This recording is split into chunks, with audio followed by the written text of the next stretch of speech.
বিসমিল্লাহির রহমানির রহিম। আসসালামু আলাইকুম। আমি নাজমা আক্তার চলে আসলাম আমার page Nazma fashion and jewellery থেকে।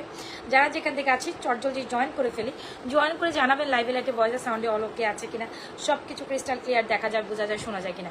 আজকে আমরা কিন্তু ঈদের লাস্ট মুহূর্তে লাইভে চলে আসছি এখন পর্যন্ত। সো যারা যেখান থেকে আছেন চটপট জয়েন করে ফেলেন, একদম জাস্ট সুপার কালেকশনসগুলো দেখানোর জন্য আজকে আমি লাইভে আপনাদের সাথে। সো একটু ফার্স্ট জয়েন করতে হবে, রাইট? সবাই একটু ফার্স্ট জয়েন করি, একটু দেখেন, হ্যাঁ একটু দেখেন, জাস্ট অ্যামেজিং, অনেক অনেক সুন্দর। আচ্ছা সবাই একটু ফার্স্ট জয়েন করতে থাকেন, তো জয়েন করে বলেন লাইভে লাইভে বলতে সাউন্ডে অল ওকে আছে কিনা, আমাকে ঠিকঠাক দেখা যায়, শোনা যায় কিনা। সবাই একটু দ্রুত জয়েন করেন, হ্যাঁ সবাই দ্রুত আগে জয়েন করেন। মাই গড, চুল ছাড়া লাইভ মানে টোটালি প্যারাময়, চুল বেঁধেই করি, that's thing, I think that's better. ও আচ্ছা সবাই জয়েন করেন। আমি হচ্ছে কি আপনাদের জন্য সুন্দর সুন্দর সুন্দরতম কিছু চুরি কালেকশনস পরবো।